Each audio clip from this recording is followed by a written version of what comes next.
DeWanna Bonner in the hot seat after saying what she stated last night in her press conference, man.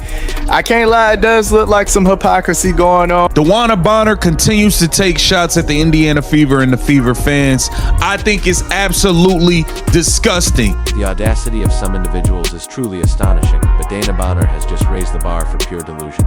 In a shocking ESPN interview, she boldly stated, "I wouldn't change a thing." This, after effectively walking away with $200,000 from the Indiana Fever and their dedicated supporters. She signed a contract, collected paychecks for several months, and then mysteriously disappeared for 5 games, citing vague personal reasons. Not long after, she orchestrated her exit from the team. Now, she's comfortably settled in Phoenix, casting herself as the victim, acting as if she's the one who was wronged in the entire... I wouldn't do anything differently. I think my journey is my journey and I'm going to accept that. It carried me to where I am in Phoenix and it happened that way for a reason. I mean, really, that is a wild statement. You stole that money from Indiana. You signed up for that bread and didn't deliver. You didn't show up for work.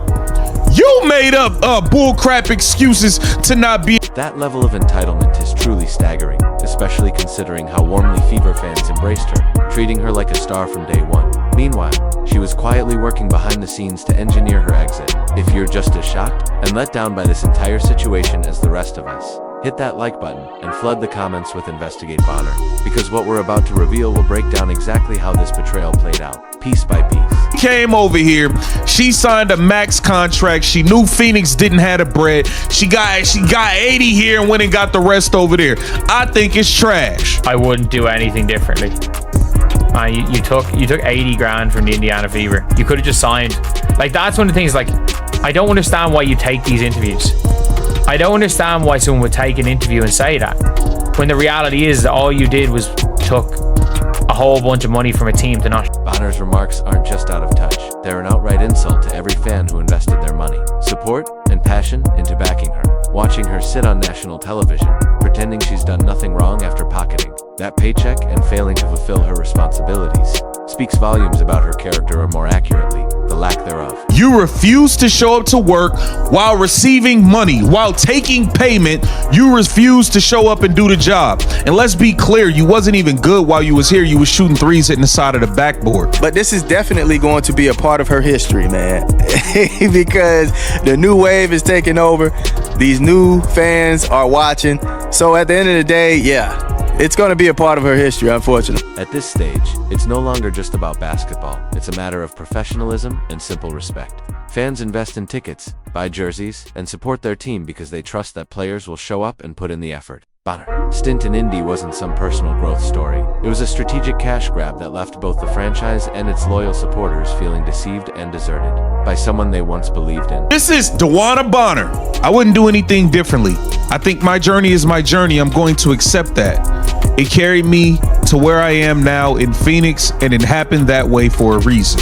It didn't happen that way for a reason. You forced yourself out of Indiana, DeWanna. But here's where things get even more frustrating. When you start to unpack the details and examine how this entire situation unfolded, it highlights a much larger problem with the way professional contracts are managed today, and how certain athletes have grown far too comfortable avoiding accountability. Let's start with the most glaring example: the huge disconnect between what Bonner pledged to bring to the table and what she actually delivered after signing that lucrative deal. I just don't understand this. I don't understand why DeWanna Bonner is taking these interviews at this point in time, because I'm like, look, you're in Phoenix, you've got what you wanted, you've got what everyone expected you wanted all along. Everything's gone your way. Indiana haters are going to love you because you screwed over the Fever. They're going to love you because you screwed over the Fever. Phoenix Mercury fans are going to love you. Rival fans are going to love you because you basically screwed over the Fever. Fever fans are going to hate you because you screwed over the Fever. We're talking about a seasoned veteran who managed a disappointing 7.1 points per game, clanking shots and moving through games with an alarming lack of urgency. This wasn't someone battling through a slump.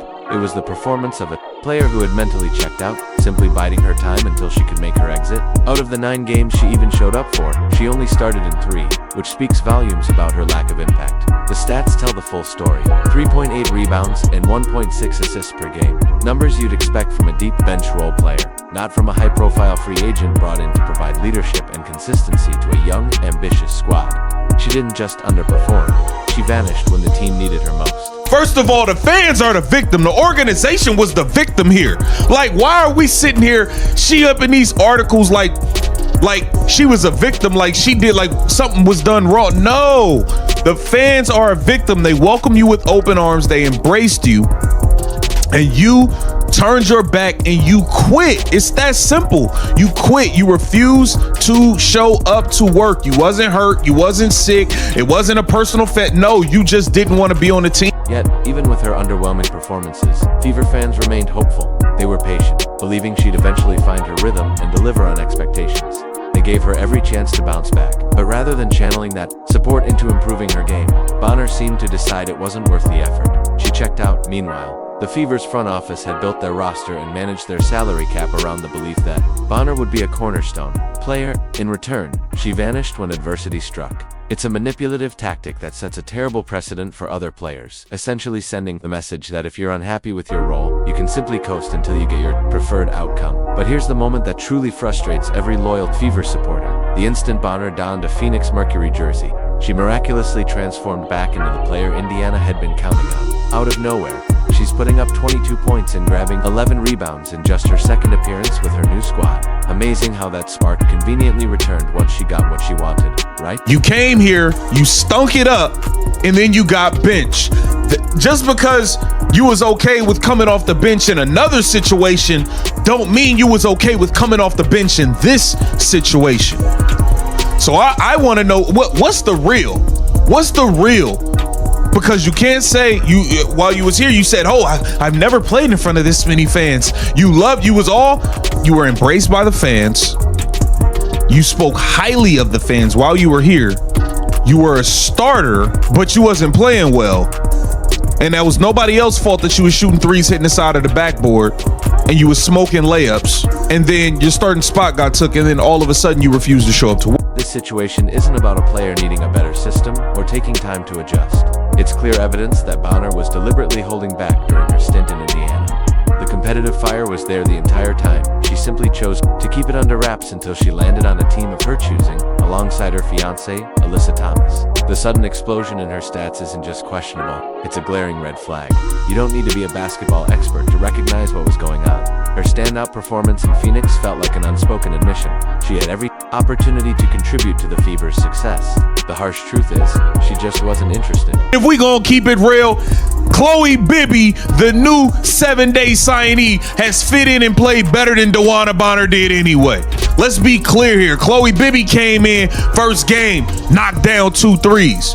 DeWanna Bonner first game versus the gum on the bottom of the shoe, Chicago Sky. We had to jump through hoops of fire and do all types of abracadabra magic tricks to get her to finally score to break. When you line up Bonner's stats from her time with Indiana next to her sudden breakout performances in Phoenix, it's like watching 2 entirely different players. That's what happens when someone finally chooses to put in the effort after months of simply going through the motions. It's a textbook case of manipulation using one's professional platform to toy with expectations while leaving the fans and the organization that supported her to deal with the fallout. The most infuriating part?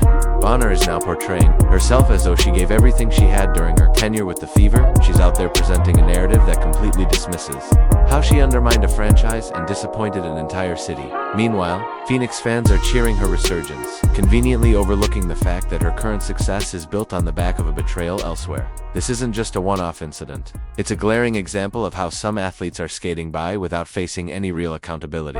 It sets a troubling precedent where players can simply opt out of effort until circumstances suit them better. What makes this all the more frustrating is remembering how Bonner first arrived in Indiana, talking a big game, embracing the community, and projecting the image of someone eager to build something meaningful. There were no early complaints, no signs of dissatisfaction. She played her role perfectly, smiling for the cameras and saying everything the fans wanted to hear. Here's a quote from DeWanna Bonner. I have no problem coming off the bench. I have never been that player. I don't feel like I have that reputation. Now, fair enough. You have won 6th Woman of the Year, respectfully. But that don't mean that's what you thought you were walking into. I believe you thought you was coming here to be a veteran leader, an OG, and a starter. She came here as a starter, was stinking it up, got injured, and Lexi Hall stepped in, and Lexi Hall should have been the starter from day one. DeWanna Bonner should have never been a starter in an Indiana Fever uniform. That's a fact. Bonner once spoke glowingly about the overwhelming fan support in Indianapolis, expressing how she had never encountered anything quite like it before. She appeared genuinely touched by the packed arenas, the ocean of fever jerseys in the stands, and the unwavering dedication of Indiana's fan base. She talked about how motivated she was to chase a championship and how eager she felt to mentor rising talents like Caitlin Clark and Aaliyah Boston as they navigated their early professional careers. These weren't generic, media-friendly quotes. They were passionate declarations that resonated with a fan base ready to embrace her. That's exactly why this situation feels so deeply personal for Fever fans. People invested in her not just with their money, buying her jersey and merchandise, but emotionally, by championing her story across social media. Defending her when critics pointed out her lackluster performances, supporters assumed it was just a matter of time before she found her rhythm, often highlighting her few standout moments and labeling her as the veteran leader who would eventually tie the team together. Now, with hindsight, it feels like that trust was misplaced. Like the loyalty shown to her was met with a calculated exit strategy from the very beginning. The fans' belief was authentic. Unfortunately, her dedication to the franchise appears not to have been. The way that Caitlin Clark wants to play, which of course is the way that the Fever plays, that she is their nucleus, they want to push the ball down the court. They want to be quick. They want to be fast moving. At 37 years old, that style of play might not fit DeWanna Bonner very well. Like that just doesn't highlight her strength. So I think it's probably a combination of style of play reasons, personal reasons, and yeah, like you said, at this point, she probably wants to win basketball games, make a little bit of money in the pro. This wasn't a mutual parting of ways over simple team dynamics. It was a veteran player capitalizing on the goodwill of a franchise, reaping the benefits, and then walking away the moment a more desirable opportunity appeared. That's the root of why fans are still furious. This wasn't just a routine roster move, it felt like a betrayal, a blatant disregard for the trust and support that had been extended to her. In any other workplace, you don't get to coast through your responsibilities, collect your paycheck, and then act like it was all business as usual when you jump ship. What's adding fuel to the fire is the deafening silence from the Fevers front office, not a single official statement clarifying how this situation spiraled out of control. That lack of transparency only heightens the sense that this ordeal was mishandled from the very beginning. It's not hard to suspect that coaching dynamics, possibly involving Stephanie White, might have contributed, whether through misleading promises about Bonner's role or expectations that didn't align once the season got underway.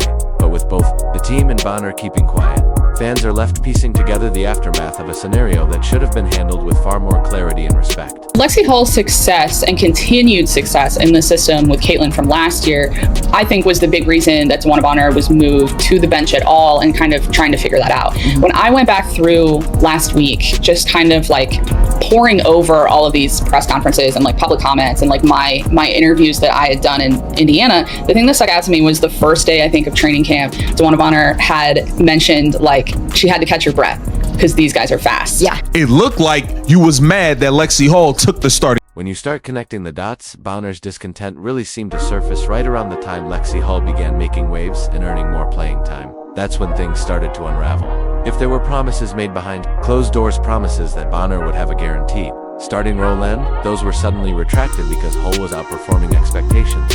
That's a failure of leadership. It's on the coaching staff for poor roster planning and a clear lack of honest communication.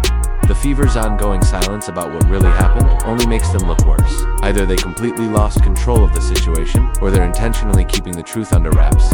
Neither scenario is a good look when you're trying to attract future free agents. And then, there's Bonner's post-exit PR spin. The narrative she's pushing now, where being asked to come off the bench was somehow a personal insult to her legacy, is just toned up. It's almost comical when you remember this is the same player who's been named 6th Woman of the Year not once, but 3 times. She built her reputation on being an elite bench contributor, but now she's acting like that role is beneath her. It's a complete contradiction, like she's trying to rewrite her own career history to avoid accountability.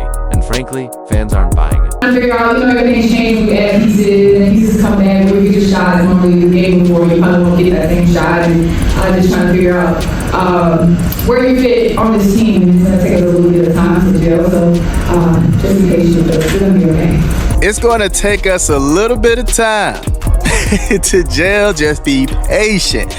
Oh, man. Bonner. But, man, it is crazy to hear her say that. It is crazy, y'all. I can't hold you. The fact that now she's more so of understanding it's going to take some time to find your footing. It's, you have to be patient. Man, that's tough, Bonner. That's tough. Coming from somebody that literally gave up You gave up on Indiana Fever, man. You should have gave it some time. But If coming off the bench wasn't an issue, then why did Bonner mysteriously disappear the moment her starting role was questioned? Funny how those personal reasons only popped up once her minutes started shrinking. Connect the dots, it's not rocket science. She wasn't interested in earning her spot. She couldn't handle being anything less than the centerpiece. Instead of showing grit and leadership, she packed up and walked away. That's not professionalism, that's unchecked ego. Truth is, Bonner could have been the ideal veteran off the bench, a scoring spark who mentored rising stars while still contributing on the court, but her actions told a different story. She wasn't interested in supporting a team effort. She wanted control, and when she couldn't dictate the terms, she bailed. Now she's out here crafting a narrative where she's the misunderstood victim, banking on the public forgetting how she ghosted a franchise and a fan base. The audacity is staggering. At this point in her career, she should know roles evolve and lineups change. That's just life in pro sports. But instead of adapting, she threw a tantrum that says everything about her mindset. She treated her time in Indiana like a disposable gig, a stepping stone until something more convenient came along. And wouldn't you know it, her next stop just happens to be Phoenix, where her fiancé, Alyssa Thomas, is waiting. Coincidence? Hardly. This wasn't about basketball fit or chasing a championship. This was about proximity to her personal life. Her everything happens for a reason. Speech sounds hollow once you realize the only reason was her romantic agenda. And when you line up the timing of her trade demands and her preferred destination, it becomes crystal clear. Indiana was just a pit stop, a salary cushion until she could orchestrate her exit. What's even worse is how the Phoenix Mercury enabled this entire scheme. They rewarded behavior that flies in the face of professional ethics. Contracts, optional. Accountability, non-existent. Bonner and Thomas now get their fairy tale ending while Indiana is left holding the bag, taking the cap hit, staring at a roster gap, and dealing with a fractured locker room. But here's the real gut punch. Indiana's front office got outmaneuvered, completely worked. Let's not sugarcoat it. Bonner knew exactly how to manipulate the situation, and Indiana's management fell for it. That raises serious questions about this franchise's ability to manage talent, enforce standards, and build a winning culture. When you're trying to construct a future around generational talents like Caitlin Clark, the absolute last thing you can afford is a front office that gets played by every veteran with an agenda. Bonner didn't just exploit a contract loophole, she exposed a systemic weakness. Now, the Fever are stuck with a reputation of being soft, easily manipulated, and lacking leadership at the top. The front office should have either shut this down early or taken control of the narrative when it unraveled. Instead, they stayed silent and let the situation spiral. Now, the burden falls on executives like Kelly Krauskopf and Amber Cox to clean up the mess, rebuild trust with fans, and convince future free agents that Indiana is a serious, no-nonsense organization. Actions speak louder than words. Until Indiana proves it can enforce a professional standard, hold players accountable, and prioritize the franchise over individual egos, it's at risk of being used as a stepping stone for anyone looking for a paycheck without the commitment. The Bonner saga isn't just a PR disaster. It's an operational failure that threatens everything this team is working to build. She's given every unhappy player a playbook on how to check out, cash in, and walk away unscathed.